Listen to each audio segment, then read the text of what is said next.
Assalamualaikum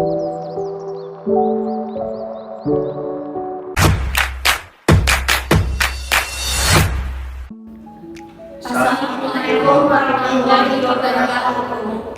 Kami dari kelompok 4 ingin menjabarkan mengenai konsep-konsep dasar sosiologi. Selamat menyaksikan.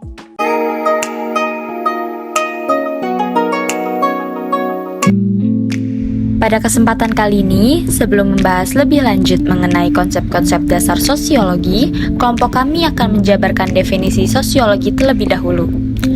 Menurut Auguste Comte, sosiologi adalah suatu disiplin ilmu yang bersifat positif, yaitu mempelajari gejala-gejala dalam masyarakat yang didasarkan pada pemikiran yang bersifat rasional dan ilmiah.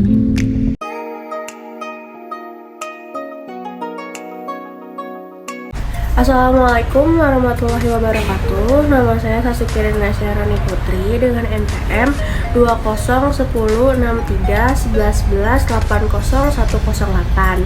Di sini saya ingin menjelaskan terkait tentang jenis-jenis dari konsep dasar sosiologi. Yang pertama ada konsep dasar sosiologi masyarakat. Dalam Kamus Besar Bahasa Indonesia atau KBBI, masyarakat dapat didefinisikan sebagai sejumlah manusia dalam arti seluas-luasnya dan terikat oleh suatu kebudayaan yang mereka anggap sama atau syem. Meskipun begitu, pengertian masyarakat dalam konsep dasar sosiologi itu agak berbeda ya teman-teman.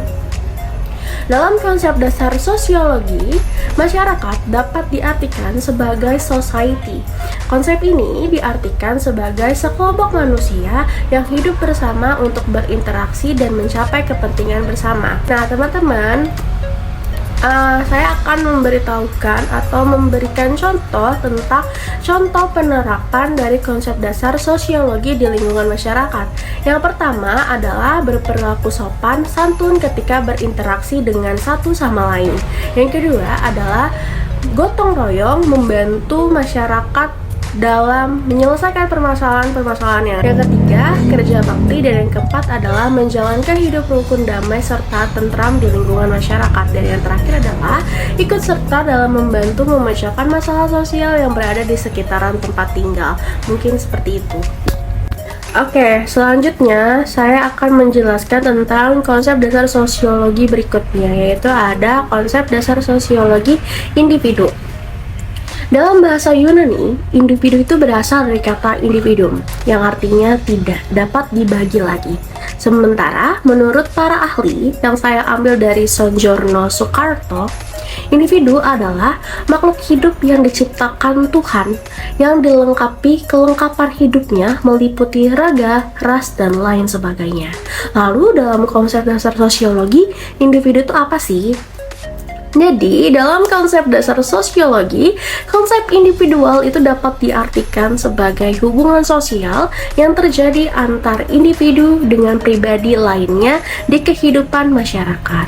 Dalam masyarakat, unsur pertama dan paling dasar sekaligus yang paling kecil nih ya teman-teman, itu ada di individu seperti itu. Nah, di sini saya ingin atau akan memberikan contoh tentang penerapan konsep dasar individu yang ada di masyarakat.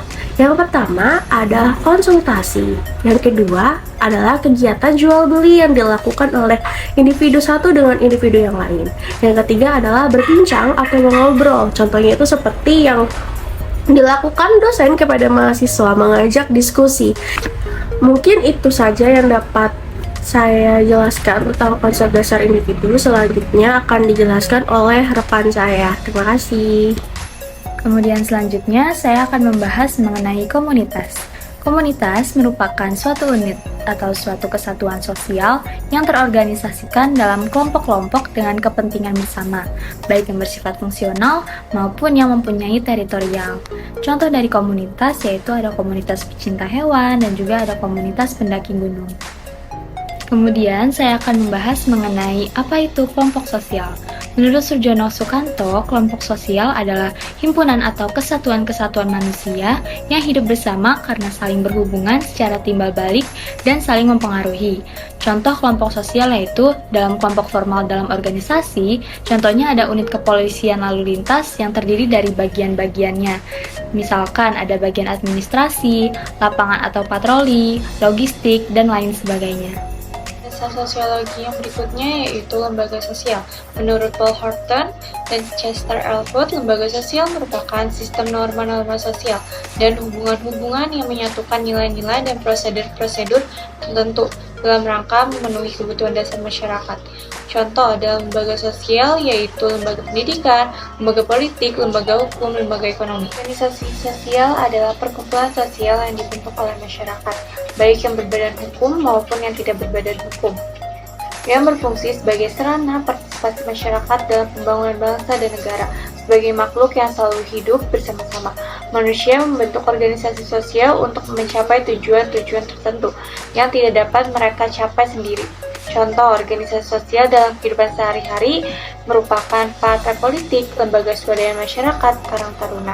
Interaksi sosial menurut Gilin dan Gilin dalam buku Sosiologi Suatu Pengantar tahun 1982 karya Sukanto. Interaksi sosial adalah hubungan sosial yang dinamis antara individu dengan individu lain atau dengan kelompok atau hubungan antar kelompok. Contohnya yaitu menyapa teman saat tidak sengaja bertemu di jalan. 8. Struktur sosial. Menurut Sanderson tahun 1993, struktur sosial merupakan segala hal yang dilakukan orang secara aktual dan bukan pada yang mereka katakan, mereka lakukan, ataupun pada yang mereka pikir mereka lakukan, dan yang mereka pikir harus mereka lakukan.